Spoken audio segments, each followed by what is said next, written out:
In the heart of a bustling city, hidden behind neon signs and crowded streets, there was a tiny tea shop no bigger than a closet.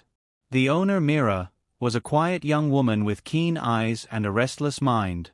Every morning, she brewed tea with precision, serving a few regulars who barely noticed her existence. Most days, she spoke little, pouring steaming cups to strangers who seemed more interested in their phones than the warmth in her hands.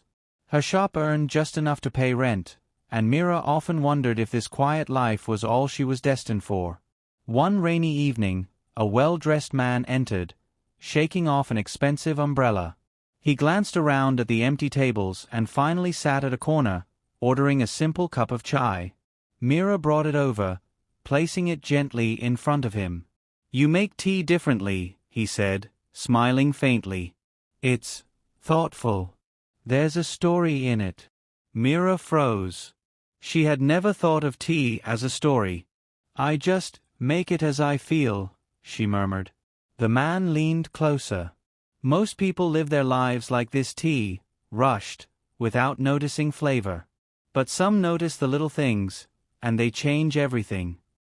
Before Mira could respond, he left, leaving behind a crisp note: "Notice the world, not just the clock." The next day, Mira found herself watching people more carefully. The way the old painter in the alley held his brush, the way a delivery boy hummed while running through puddles, the way a child's laughter echoed across the street. Each moment seemed to carry a hidden story, if she only paid attention. An idea sparked. Mira began adding small notes to every cup she served. "This tea warms the hands of someone who once felt forgotten. This cup was poured for a heart learning to forgive. This chai carries hope for a dream waiting to bloom." People paused. They read.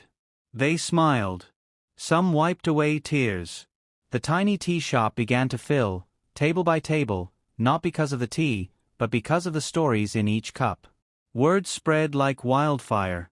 Local newspapers wrote about the story tea shop, and strangers came from across the city, asking for cups with stories written just for them.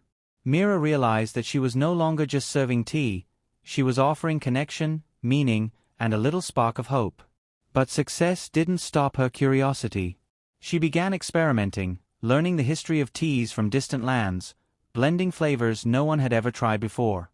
She paired each blend with a story, some heartwarming, some heartbreaking, some magical. Her little shop became a haven, a place where people didn't just drink, they felt, reflected, and remembered. One afternoon, the same man returned, now accompanied by a partner. He looked around at the bustling shop, children laughing in corners, couples reading their stories aloud. "You've changed," he said, as if confirming something he already knew. "No, sir," Mira replied softly, but firmly. "I've just learned to notice." The man extended an offer. "I run a chain of cafes around the world. I want you to bring this, what you've built here, to a global audience." Mira thought for a moment. She smiled. "I will, but only if every cup tells a story, every table offers a moment of reflection, and every customer leaves with something more than tea." He laughed. "Agreed." Years later, Mira's brand spread across continents. Each cafe carried her philosophy: life is a collection of moments, not minutes. She often thought back to the rainy evening when a stranger saw meaning in her simple tea. And she understood a truth far deeper than success. Life doesn't change when you wait. It changes when you pay attention. Moments matter. Stories matter. You matter. Because when you see value in yourself and in the world around you, even the smallest act, pouring a cup of tea, repairing a clock, sharing a word, can change the course of someone's life. Mira had learned the ultimate lesson. The world responds not to what you do, but to the meaning you give. And from that, everything else follows.